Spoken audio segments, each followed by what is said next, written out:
Welcome to the Inspiring Leadership Podcast, where we seek to elevate your leadership and transform your workplace. My name is Dominic Seow. I'm delighted to be the host of this show. With my team at EQ Strategist, we seek to bring you a dose of healthy inspiration and practical insights into how to enhance team performance, cultivate resilience, foster collaboration, and shape culture.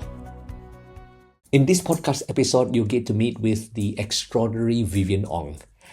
In my journey as coach, often get to meet lots of leaders, some extraordinary and mostly average, and yet Vivien is one of those that stood out when I met with her first about 5 years ago, working with her as she was leading a key contact center in Singapore, just observing how her team performed, working together with great alignment and purpose, and with great camaraderie to deliver fantastic outcomes. I was absolutely blown away and thought one day I must interview Vivien, tap into her mindset and insights, and bring this to the world.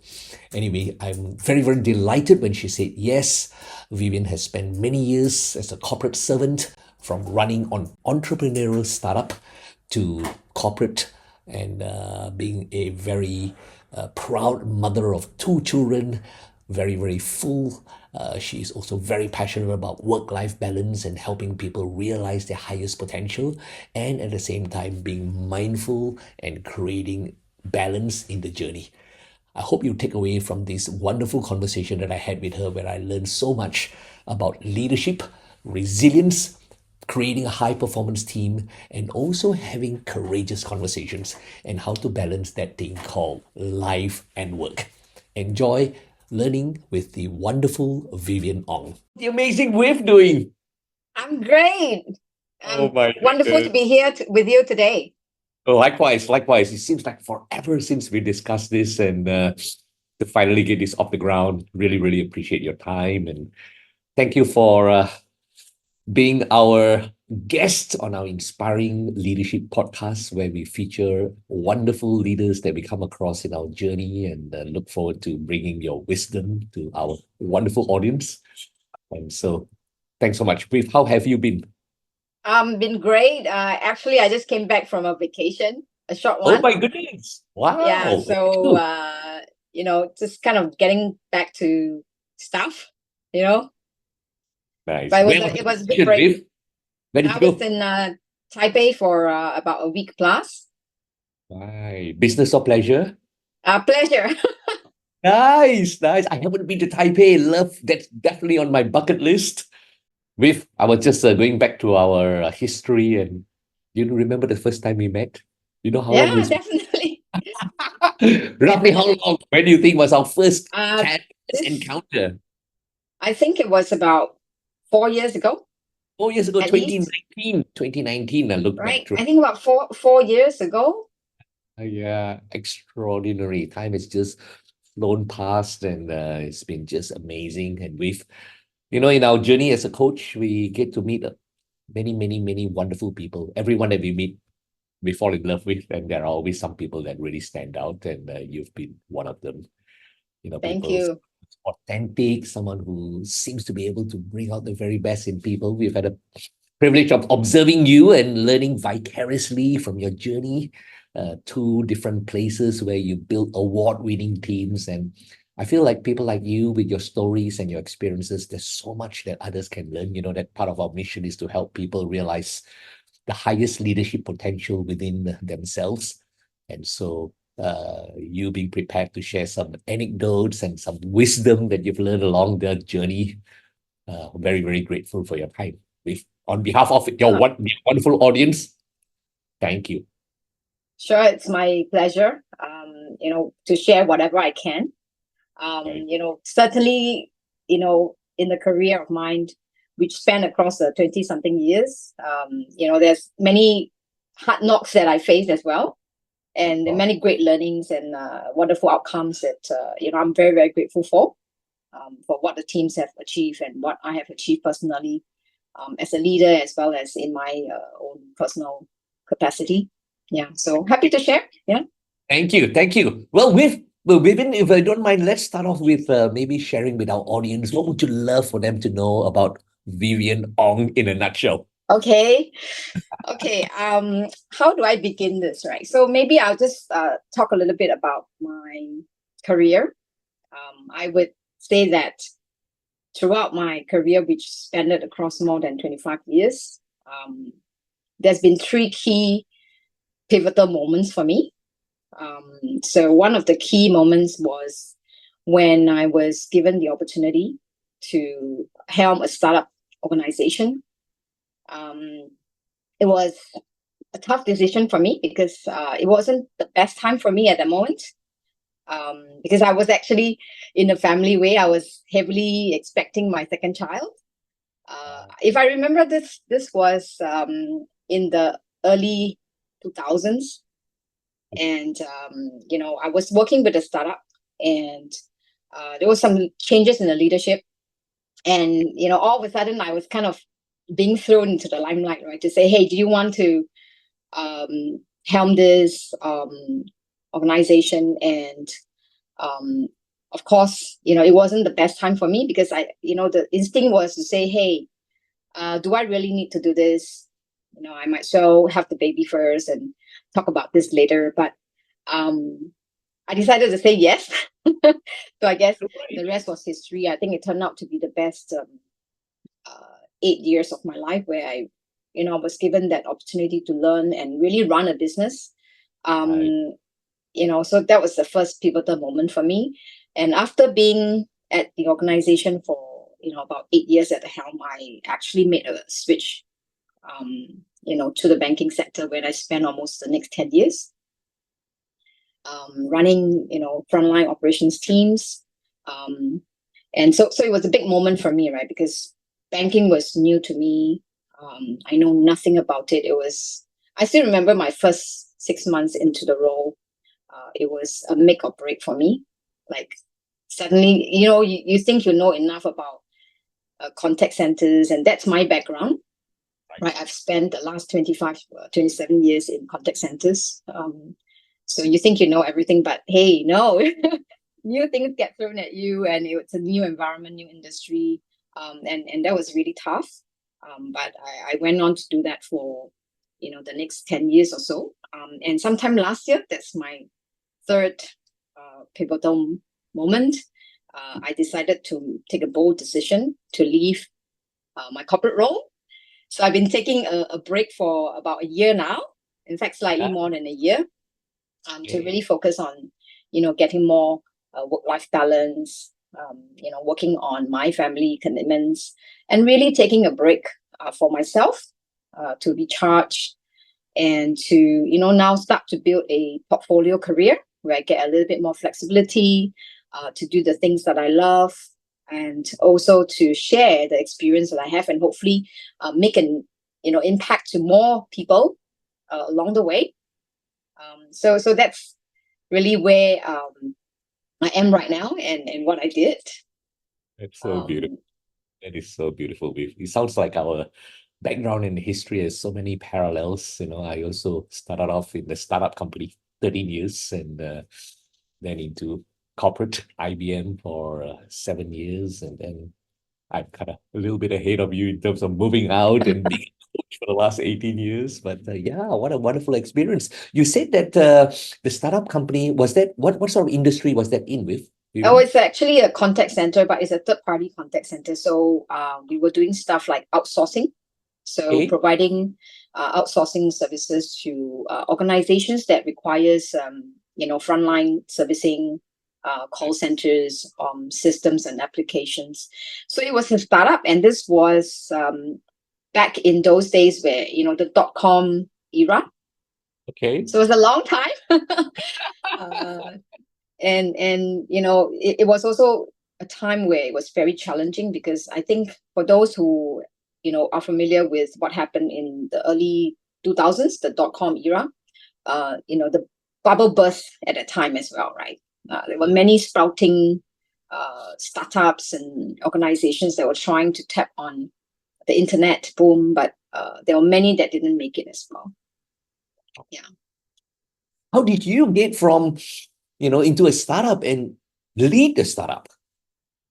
So In my earlier days of my career, I consider myself more of a accidental leader, to be frank. Okay, I'm not an ambitious type of person, right? I just go to work. I want to get stuff done and, create some impact and outcomes. And so I never thought about really leading teams per se. But somehow, things just keep falling onto my lap, right? So at that time, the company was going through some transitioning, some leadership transition, right? And when I joined the startup, I was actually employee number 2, Oh, right? wow. so Quite I good. know the in and outs of what happened. So I had the first-hand experience of setting up a company from scratch, right? Being employee number 2. But there was, of course, a lot of learnings. It was never easy to set up a business, and those days startups weren't as cool as what we have today, right? The fintechs, the unicorn, and so it was really a lot of hard work, very brick and mortar, right? It's about setting up the infrastructure, the business processes, getting clients, doing business development. So I was doing a lot of those kind of work, right? I was into a bit of everything, because in a startup, you just roll out your sleeves and, do what needs to be done, right? So when that leadership change took place, so I was given that choice, right? To say, hey, since you were employee number 2, you know a lot about what's going on. Would you be willing to take on this role, right? And as I said, it wasn't the best time for me, because I was expecting a second kid, and I totally don't need that. you know. But then what struck me was that I said, I asked myself, I said, do I really need to do this, right? Or should I just go and have a baby and then go find something else, right? Something less stressful than trying to take on a lead role, and turn around a fledgling business. But I said yes eventually, right? Because I had a group of people at that time that I was already closely working with, and I was fortunate that they were willing to support me and be there for me and wanted to do this together, and so that gave me the courage, really. Yeah. Wow. To have the support of a great team and to work with people that you really enjoy being with, I think it makes such a difference. Yes, Vivian, totally. that's a very inspiring story in itself. And I know that we live in a very different generation than our parents did. And yet, your ability in the state that you're in as a female, about to be a mom, to make that career decision would not have been an easy one for any of the people out there, the wonderful female leaders who are going through a similar, maybe decision point in their life as you are, taking on a role in a career, not necessarily in a startup. What advice would you give them in terms of how you made that choice and how do you manage that balance or that work-life integration? Okay, I have to admit that I can't say I'm an expert in work-life balance.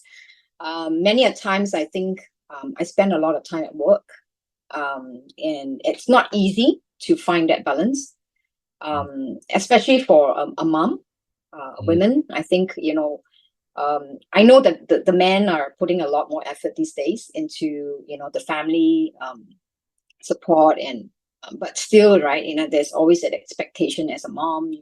You're supposed to be in charge of guiding your kids, etc. So it's never an easy balance. I can't say I've done that very well, to be very frank about it. But I think one of the things that I would say is, don't let work get into your life or get into the way of your life. And likewise, I don't think life should get in the way of work, right? It's not an easy balance, but I think it's about setting aside the time and prioritization, knowing when to stop, right? When do you draw the line, and when do you need to do things that are more critical and important at the moment, right? And that includes, how do you balance your family commitments, right? Yes. Yeah. So it's down to prioritization, right? And telling yourself that it's possible to do it. Wonderful. Yeah. So that mindset of it's possible and prioritizing that and valuing that you can have both to the best of one's ability. I think that seems to be some of the key things. From a practical standpoint, how did you create at least that balance for yourself? I know you have that humility of saying that you could have done it even better. All of us can in life. I think life is about learning. And yet, was that, when you talk about prioritization, was that as the moment comes up, you make that call, or do you actually say, this is family time, Friday evening family times, or you know what I mean? Okay. Is there a Well, it's structure? yeah, it can at times it can be really hard, right, to try and sort of compartmentalize your time, because when you're managing frontline operations, dealing with customers and so on, right? Things could happen, and there's always exigencies and all that. I think what's important is, firstly, we look at longitudinally, always have a plan on what you need to achieve, as an individual, as a team, right, as an organization, and really dividing that work that needs to be done, so that each aspect is being taken care of by your team or certain individuals, right? And trusting that things will get done, because you need to regularly check in to make sure that the milestones are achieved, your goals are on track, right? So I think that helps, right? Because you try and reduce the exigencies that are going to happen, right? Because that can be quite disruptive. It throws things off balance. Not an easy thing, I must say. But of course, I also set aside, every Friday, try not to work too late. And say that, hey, let's have some activities that we'll do as a family. So you need to allocate time, right? If you really want to commit to yourself, to your work, or to your life, you need to allocate time, without which nothing's going to happen. Wonderful. Thank you. Thanks for sharing that. You mentioned earlier, with Vivien, that those 8 years, you mentioned that it was the best time of your life, the best experience. What made it so? So I think it was the best time of my life because I had a lot of room to experiment, right? I mean, I had to rescue the organization. Right? I mean, it was not doing well financially. I know I had no choice. There's no option to fail, right? Because if we don't succeed in what we're doing, it just means that people may be laid off. People are going to be put off their livelihood. So that was the first thing that really, got me very grounded, right? It wasn't about, of course, it was also the opportunity that, to helm an organization, right? I wasn't even 30 at the time. And I mean, how many 30-year-olds get to run a company by that age, right? So that was what I told myself, that, okay, firstly, make the best out of the experience, no matter how tough it is, right? And because we were so committed and fixated about succeeding, because the option was not to fail, there's no option to fail. We just had to make it work, right? So we experimented. We were a very young company, so we were very nimble. So we could experiment with solutions and tools that were not available in the market at the time, right? And so I think that autonomy, that empowerment, the experimentation, really kept everyone going, because it was fun to do. It was hard work, but at the same time, it's fun because you get to try different things with the experiment. And the camaraderie was fantastic, right? We were very tightly knitted. We spent a lot of time at work, and getting to know each other personally as well. So we are very good friends. Up until today, I still kept in touch with many of these team members that I had. We became friends. So it's really one of the best time of my life, because I learned so much, and I was able to turn around an organization that was not doing so great. Within a year, so we turned black, we turned a profit, and the rest was history, right? Don't know how I did it. Honestly, as I look back, it's like, how did we even survive that period? Right? It was tough, and we didn't have a lot of resources. All we had was the team, right? Willing to put in efforts, willing to come together. Yeah. Wonderful. I think your story reminds me of something that we share in our workshops, right? When we talk about leaders who are able to bring out the very best in people, we talk about the three intrinsic motivators when people are inspired from within. And you touched on all three, in fact, in your story, right? You talk about the higher purpose, quite apart from, the position and the prestige of the role. Really, what drove you was making sure that you looked after your people. That was the higher purpose that seems to ground you and get you to go above and beyond in spite of your personal circumstance. With a young, were you already a young mother, or were you in the Yes, I process? was already a mother. So I was expecting my second child. Oh, So okay. imagine I have at that time already a 2-year-old, because my eldest and my second child were about 2 years apart, right? So I already had a 2-year-old running around, and then, in a family way again. So exciting times. Extraordinary. So you suddenly drew on higher purpose, and the other one is autonomy, right? When people have that freedom, when we go into a meeting room and we say, "Hey guys, we've got a challenge. I believe in you. I'm going to leave you. Come up with a solution." People are intrinsically inspired to solve problems, and I think that's beautiful. I think you say that it was the best time of your life, even though it was hard work, because you did it with people that really enjoyed working together. And I think your story is one of hope and optimism, because for someone who's going through a tough time right now, going through a lot of stuff, just reminding them that one day in many years, looking back, you will actually look at it as some of the best times of your life.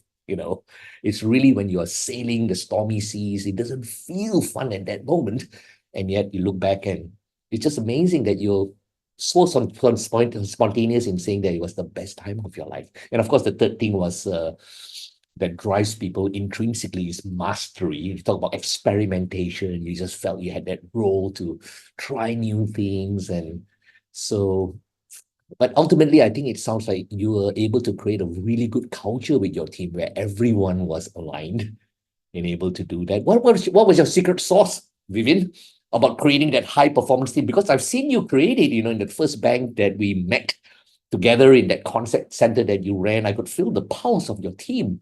They say the leader must have followers, and you had a team that was just extraordinary, in terms of their energy, your alignment, the dedication to the task, the higher purpose. I felt like you were, and that doesn't happen through accident. It happens through a manager. What would you say was the secret sauce? Well, I wouldn't want to take full credit for that. I think the environment itself was conducive.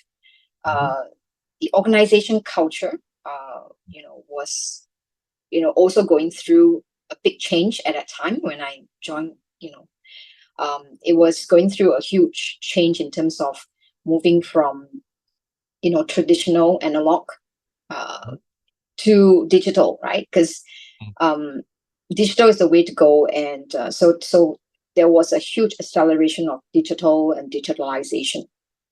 And so I think that in itself created also a lot of opportunities, right? Because in a bank, there are many processes, there are many legacy systems and so on, which needed to be changed, needed to be transformed.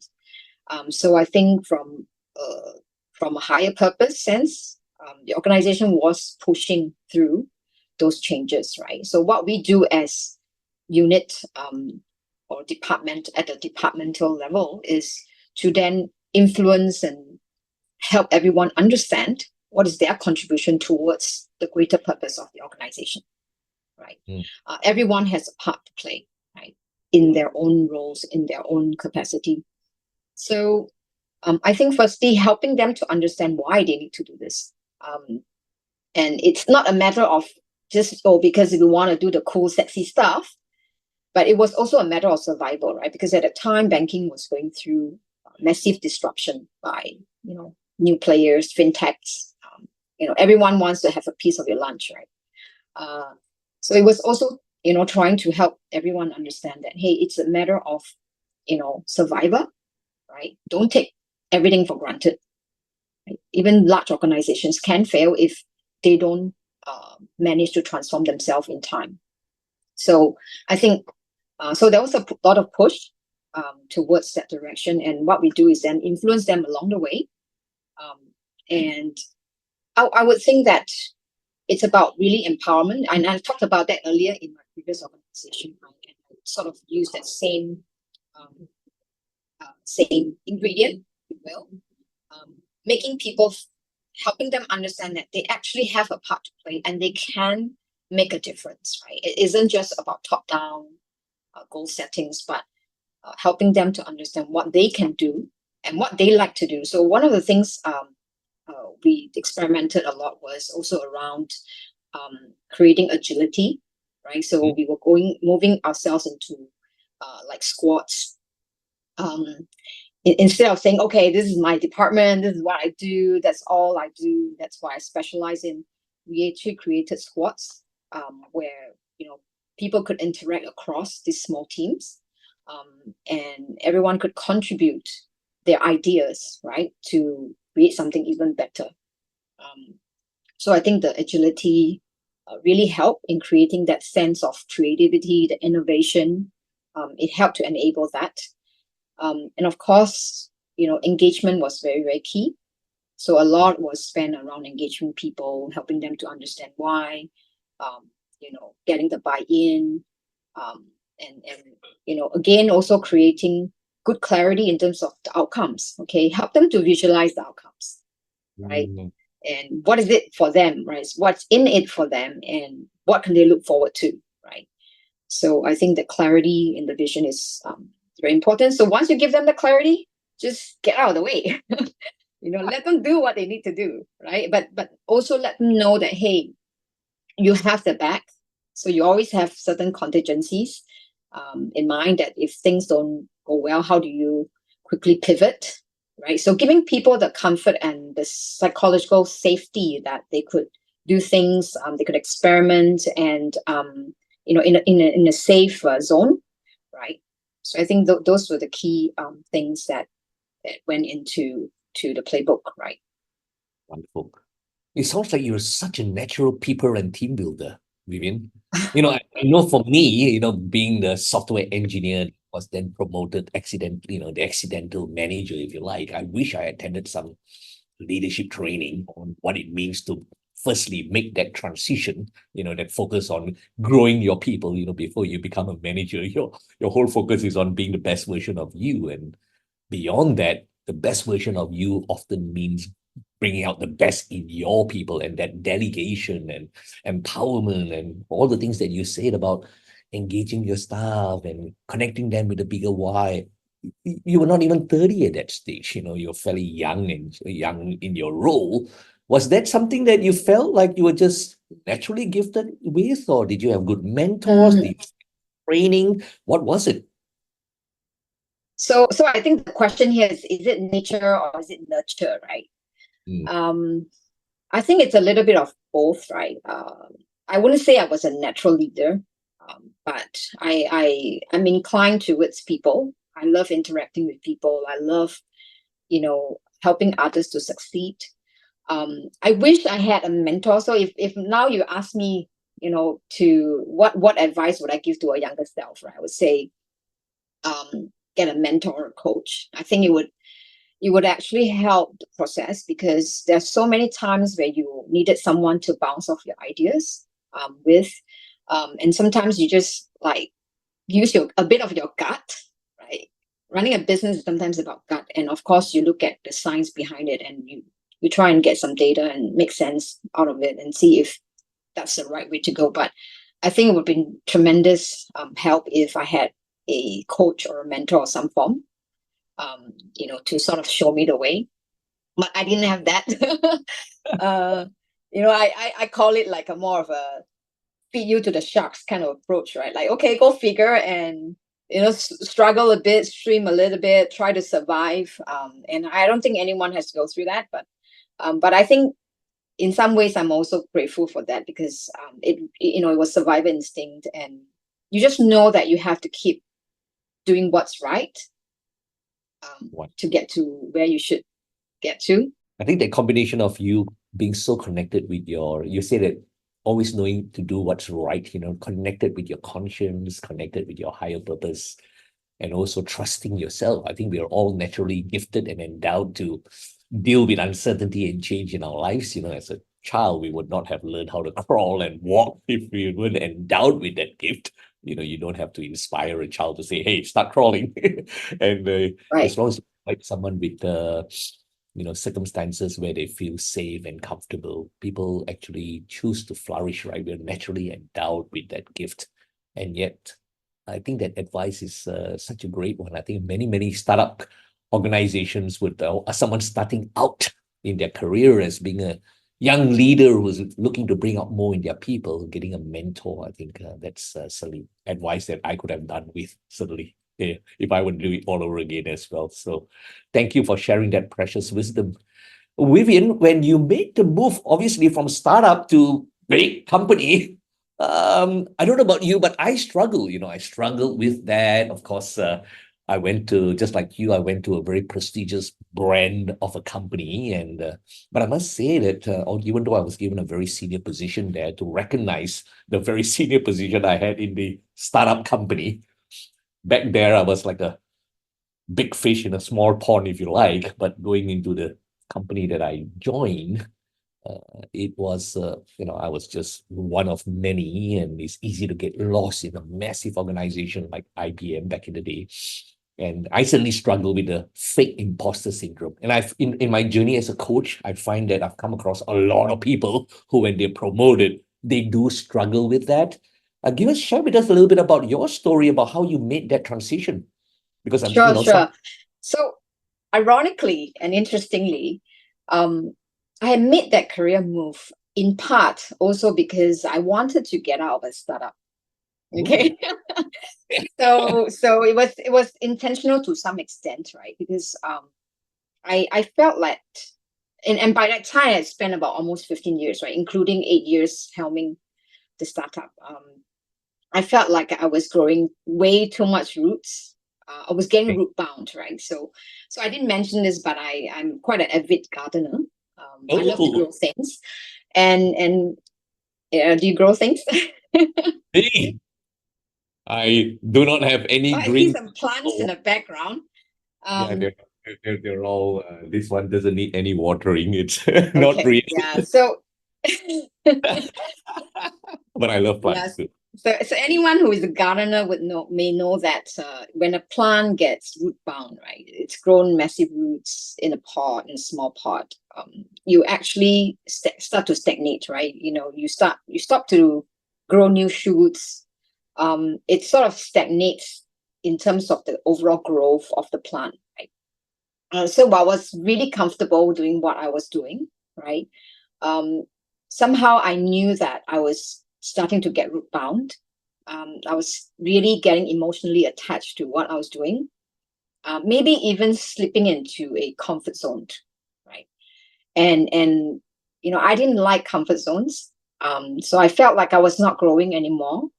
Um, and so it was intentional that I wanted to get out of the environment. Not because I didn't love what I do, but I know that that's the only way I can grow further.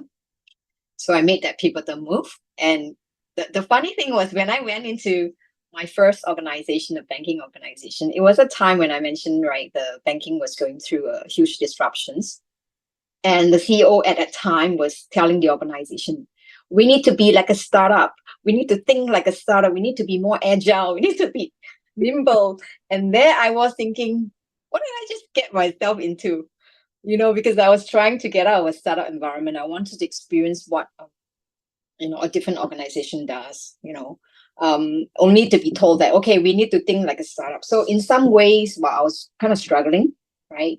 Because it was about structures, hierarchies, and systems. And but in some ways, I already had a startup DNA in me, right? So that really helped me in some ways to transit to my new role, right? A tiny fish in a big pond, but tiny fish that had startup experience, knew what it was to create things and do things differently, and always ideating, always trying to get better, because there was no other choice, right? It's either you survive, you change and you ideate and you create new things to survive, or you just stop growing, right, and die. So in some ways, the experiences sort of connected. So that helped me a lot. It was just really funny when I look back. I was like, okay, here I am back in a You wanted to startup get to again. a large company, and yet the large company was probably drawn to you because of your startup experience, and they wanted that energy and the sense of entrepreneurialism, and so Yeah, and I sense that when you and I met the first time, and the privilege of working with you and your wonderful team, I sense that energy about you.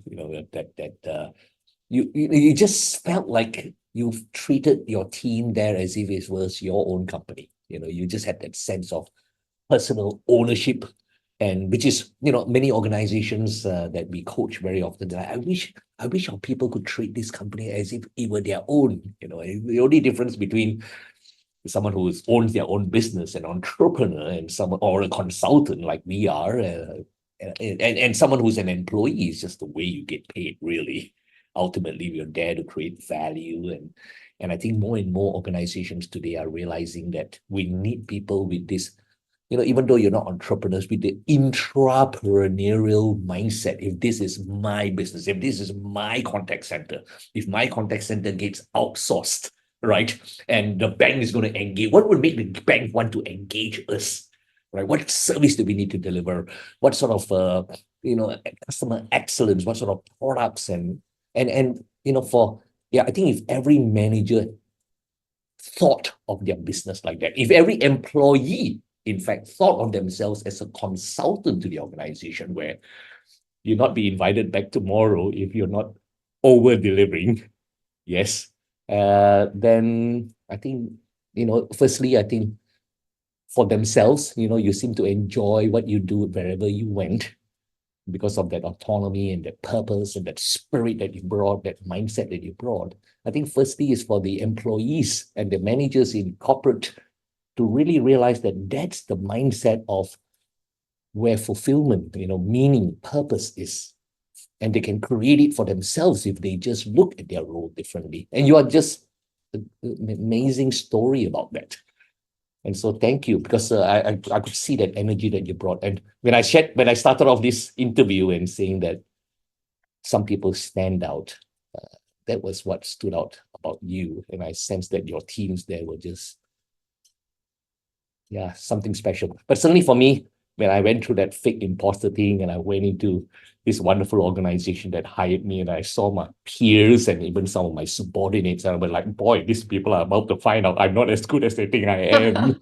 In hindsight, I realized that I was probably, with that mindset, not honoring the person who hired me, because they also knew that the people who were as their first career in a very large organization is very different from someone who's worked with a startup. You can get very used to being part of the machinery, so to speak, right?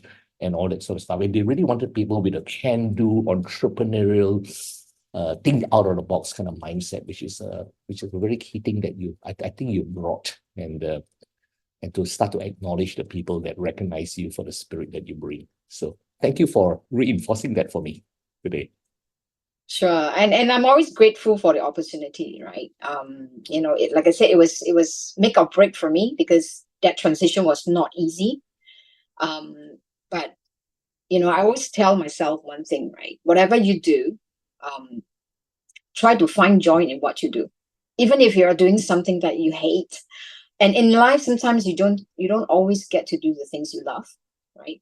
But it needs to grow on you, right? So make the best of the situation. Find joy, even if it's one tiny little thing that you love to do about the job. Try to find something, and it will start to grow on you, right? And Yeah, sorry, go no, ahead. I fully resonate with what you said about imposter syndrome, right? Because I think in my life, I have many, many occasions where I felt that, okay, am I the real deal? Am I good enough for this? Right? I mean, we all go through that as leaders, right? But I think it's important to never doubt yourself. Have confidence, right? Believe in yourself, and when you believe in it, it's going to show up, right? It's going to somehow show in what you do, right? And one of the other things that I realized is that when you get into a new place, it's totally different. Yes, sure, I had experiences running contact centers, but it's a totally different environment. You need to have the humility to learn and ask. When you don't know something, ask. Don't assume that you know. And you find that people actually open up when you acknowledge that, okay, you're not too familiar with certain things, you need their help. People actually come and help you, right? So don't be afraid to acknowledge that you're not a master of all trades, right? You don't know everything.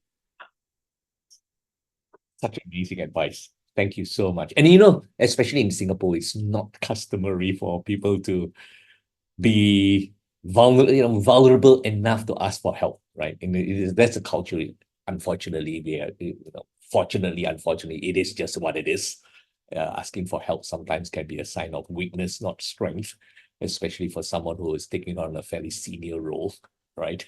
It's always expected, oh, I'm expected to know it all, and stuff like that. But certainly humility is one of the hallmarks of a wonderful leader.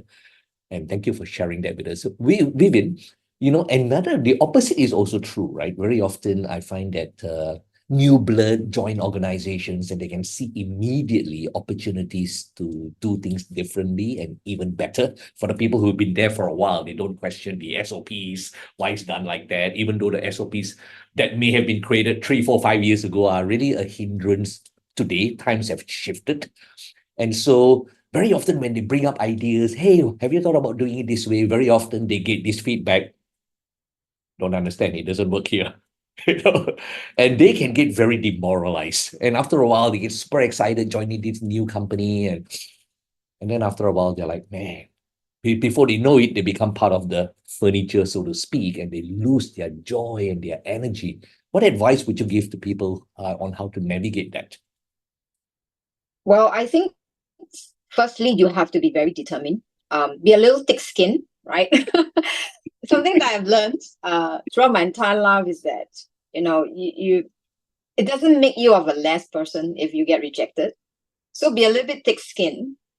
It's okay, right? And we have to understand the human psyche, right? That people are adverse to changes, but at the same time, they are very capable of changes, more capable than they ever know, right?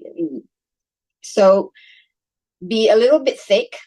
Don't stop trying. And maybe the first time, it doesn't work and people are not receptive, but go, take a step back, do some refinements of your approach. A lot of times is how you approach it, and the storytelling. So one of the things I learned, and I don't think I'm still very good at it. It's something that I want to develop more. It's the ability to tell, and share a good story, right? Because stories are so compelling. And if you want to inspire changes, you want to drive changes, a lot of times it's about storytelling, right? So yeah, I would say don't give up, be determined. And sooner or later, when you start repeating yourself many times, repetition, it somehow rubs off on people. And before you know it, that idea becomes planted in their heads and becomes their idea, which is fine, so that's something I've always told myself, right? Just don't give up easily. It's painful, and at the same time, try and blend into the culture. You don't want to break a culture. You can't change the culture, right? But at the same time, don't be sucked into it, right? Recognize the good things in a culture that you want to emulate, but introduce new elements that would kind of shake up that a little bit, but not totally disrupt that. But thank you for sharing that wonderful anecdote. And there's such great advice. There's so much to learn from that, Vivien. I know you take it for granted. And yet when you mention things like thick skin, is really having that sense of self-worth and self-appreciation that your ideas are worthwhile and your intention is to make a difference. And very often it does take time for people to gain people's trust, especially in a new environment.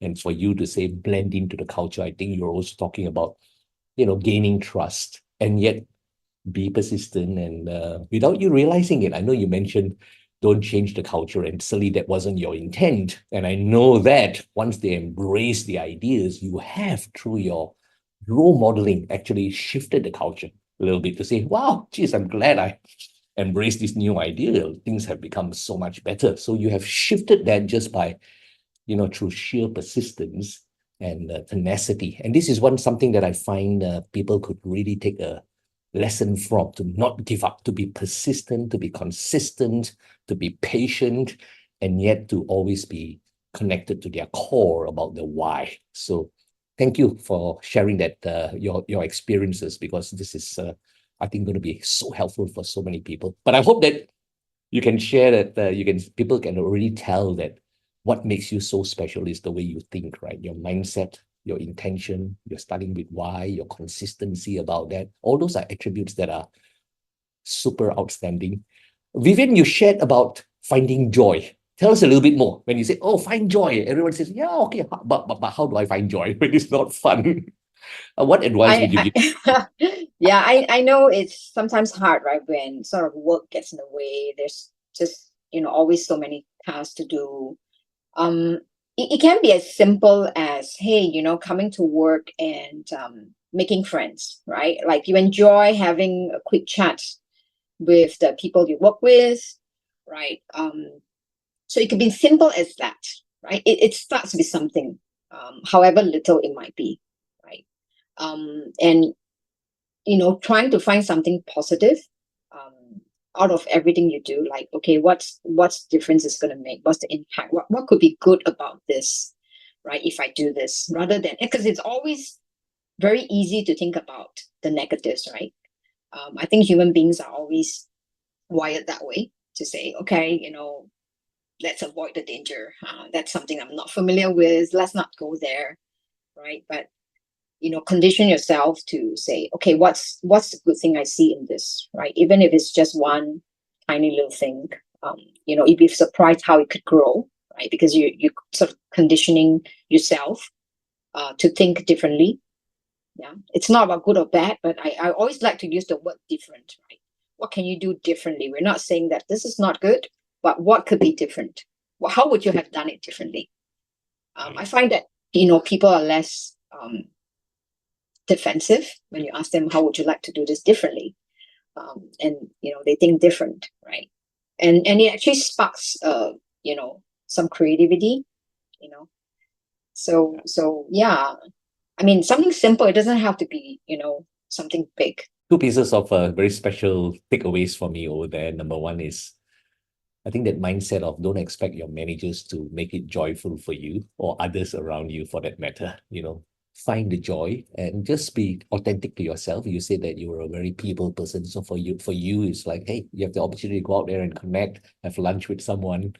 Those moments make you happy. Someone else may be more introverted and a better planner. They can always put up their hand to do more planning for the team, do the things that they enjoy. So, but be responsible and take ownership for creating joy at work, because when you're joyful, it shows in your productivity, the moods and vibes you put out, and the effect it has on others. So very, very special about you, Vivien. Thank you. Thank Vivien, you. when you look back at your career now, what are you proudest of? Well, It's okay. far over, clearly. You've got long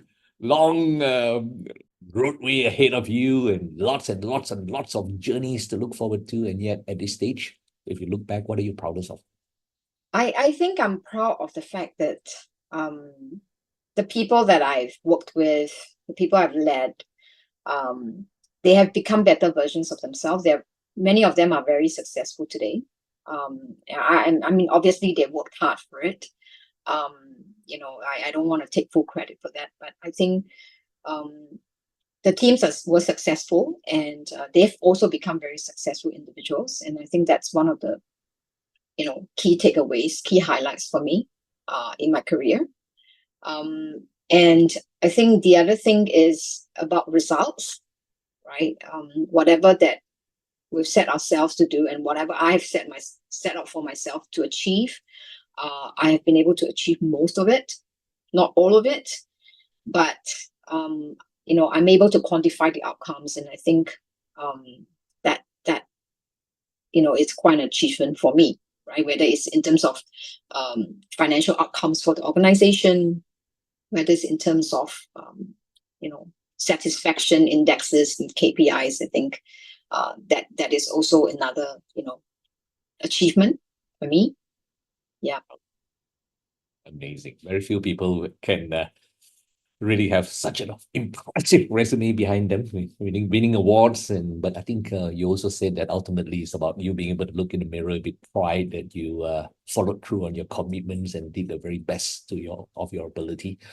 I think another thing that I'm learning with you is from you in this call is also, I think I heard a phrase that says, you can get the best out of your people as long as you don't worry about who takes the credit. And you have already mentioned it twice in our conversation and interview. Firstly, when you pushed the idea and then finally they embraced it and then it worked.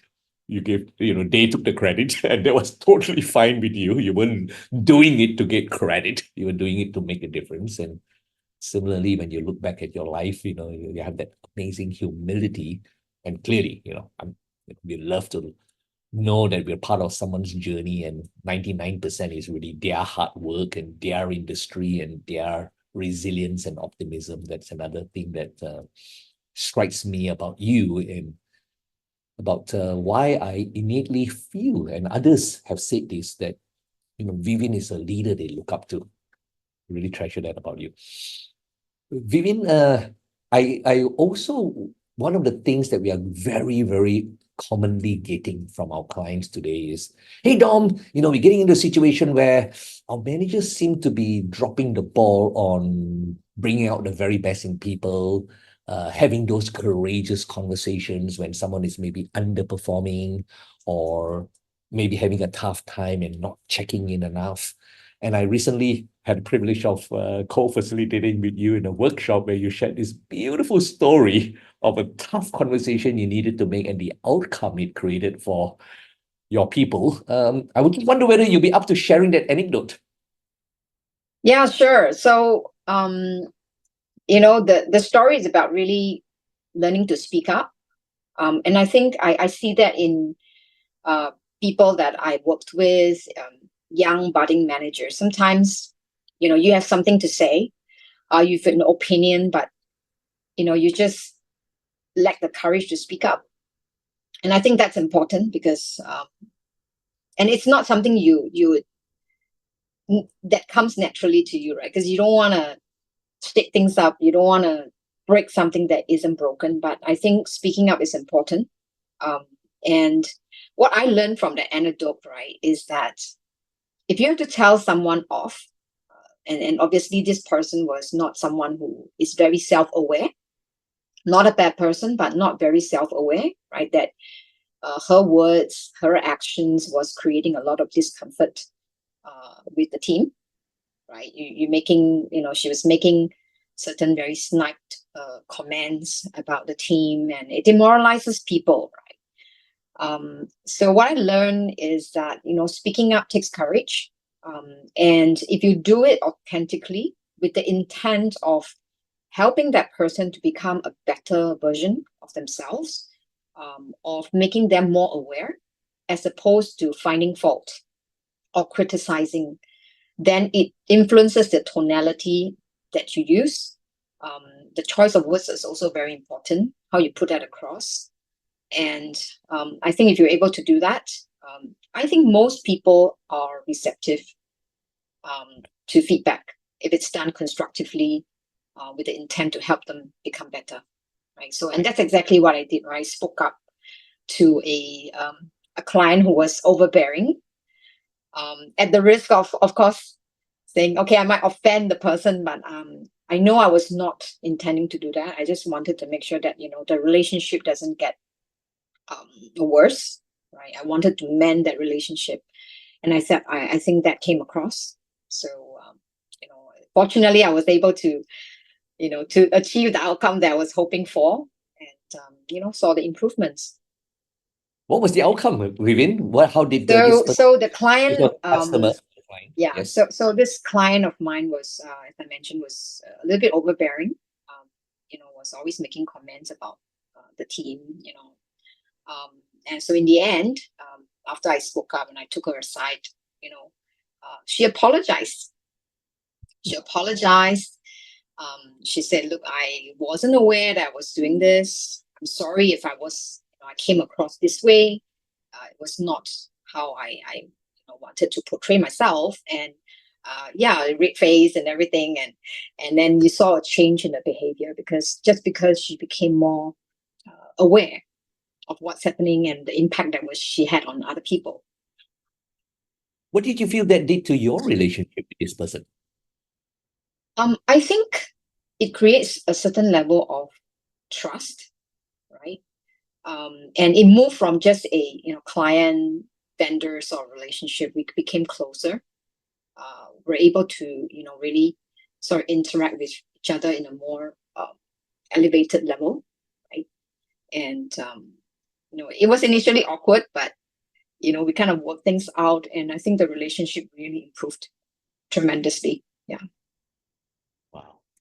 So that's a really, again, counterintuitive for a lot of people, Vivien, because very often we shirk those difficult conversations, those courageous conversations, because we're worried about the impact it might have, the adverse impact it might have on the relationship. And clearly, it sounds like you went into that conversation appreciating that there could be a risk of that happening. Clearly, you have no control over how that person chooses to respond to your feedback. If you had to teach someone how to give feedback in a manner that strengthened trust, was very clear, and yet had a positive impact, and you achieve the outcome, firstly of helping that person, but also your team, right? Who were probably morale affected, outcomes affected. If you could break that down into steps, if you could teach someone how to go about having that conversation, what would it be? How would you coach someone? Well, I think first and foremost, trust is something you have to build, right? It doesn't just come overnight. It doesn't come easily, right? I would say firstly, you have to develop a certain level of assertiveness in yourself, right? And sometimes it's not easy, right, for more junior staff or budding managers. They lack confidence in themselves. So be a little bit assertive in your approach, right? And what do I mean, right? It's a really about practice, you know, um, the choice of words, how you're going to deliver the words, what words are you using, the tone.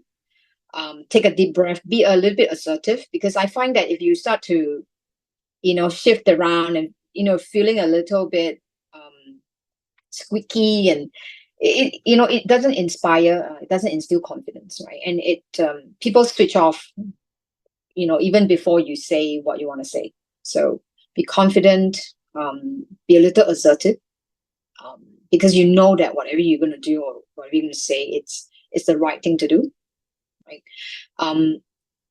I think you take little steps before you do the final approach, right? You sort of test the waters. So you kind of say, hey, first find the right environment to do it, right? Because you want to have a difficult conversation with someone, you need to do it in the right environment where it's private, and you don't have to worry about, people walking around you, listening to those sensitive conversations. So find the right place and a conducive environment where you can do that. And set the objectives very clear, right? What are you trying to achieve, right? Just so articulate your intent, right? Set the record straight that, okay, you're not here to, trying to bring any harm to anyone, but set the intent very clear that you just want to work out, the relationship, you want things to get better, and there's some, feedback that you may want to present to the other person. So you kind of set the tone and expectations. And there you go. Just do it. Wonderful. Thank you so much. What a master teacher you are. As they always say, I think mindset is one thing, but the other thing is giving people clear strategies. I can see how you had a really good strategy, and the combination of strategy and, really importantly, the intent and the mindset, and your wonderful emotional intelligence of building that rapport, knowing what a good time, the right environment where people are in the sense of emotional state to be able to accept the feedback in a more empowering way. But whether or not, two people can say exactly the same thing and get a very different outcome, ultimately is the trust of the human being that's giving them that feedback. And yeah, well done. That was so inspiring when I heard it, and I thought, man, I must capture this because there's so many people who can benefit from Vivien's awesome wisdom.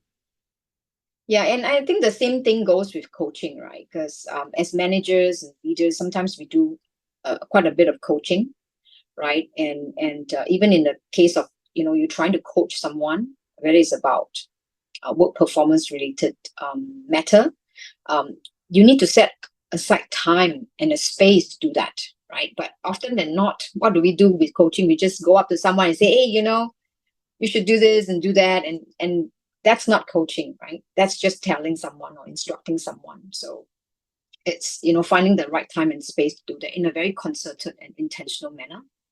I think that sets the tone for everything, and that emphasizes the importance of what you're about to do, right? Because you took the trouble to create that time and space for this interaction to happen. Vivien, so much of goodness to take from that. Vivien, what's the next journey for you? What's the next phase? What's the next exciting chapter in Vivien's Okay. I'm hoping to make it exciting. So, so as you know, I shared at the beginning of the session, right, that I've taken a career break for myself for a year.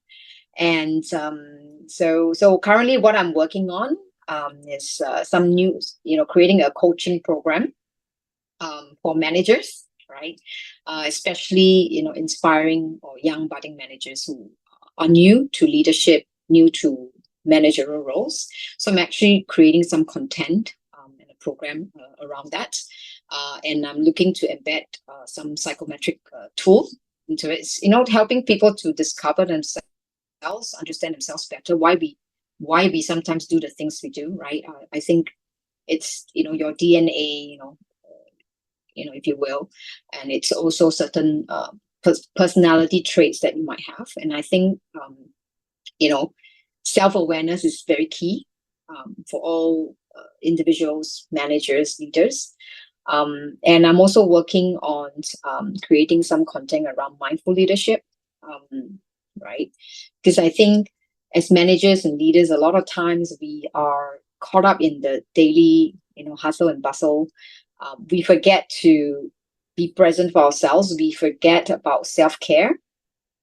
So I'm actually designing a program, which brings the mindfulness elements into, the leadership program. Yeah.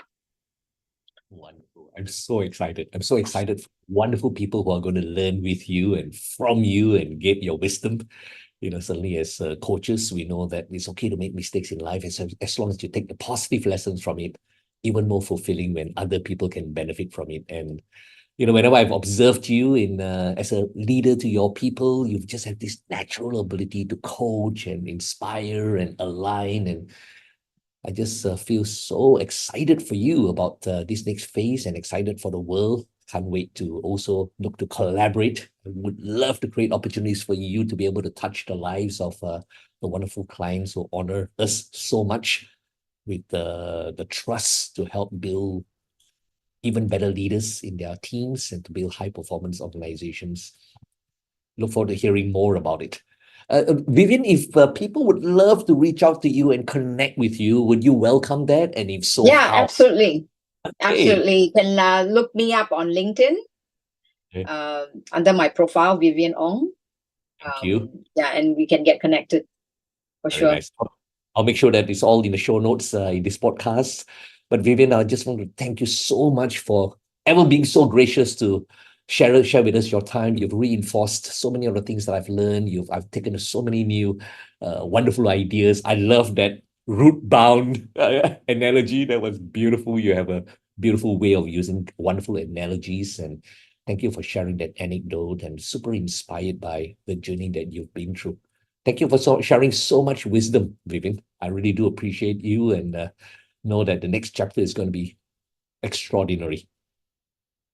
Thank you, Dom, for this opportunity. And, it's wonderful to be able to talk through and share some of my past experiences. I hope, this can benefit people out there, and, thank you too for having this discussion, Is there a last message you'd like to leave to our audience out there, many of whom are new managers or aspiring managers or already established managers? What advice would you give to them in terms of getting the very most out of their career journey? If there's one little snippet. Well, there are many. I think just be comfortable with who you are, right? And whatever you do. And I would reiterate that again, right? You have the capability to find joy in what you do. And with that, I think you find that work will be so much more fun, or whatever you do will be so much more fun. Don't push the power away from your hands to somebody else, right? Be that person to take charge of your own happiness, whether you're an individual contributor or a leader, right? Find joy and in what you do. Thank you, Vivien.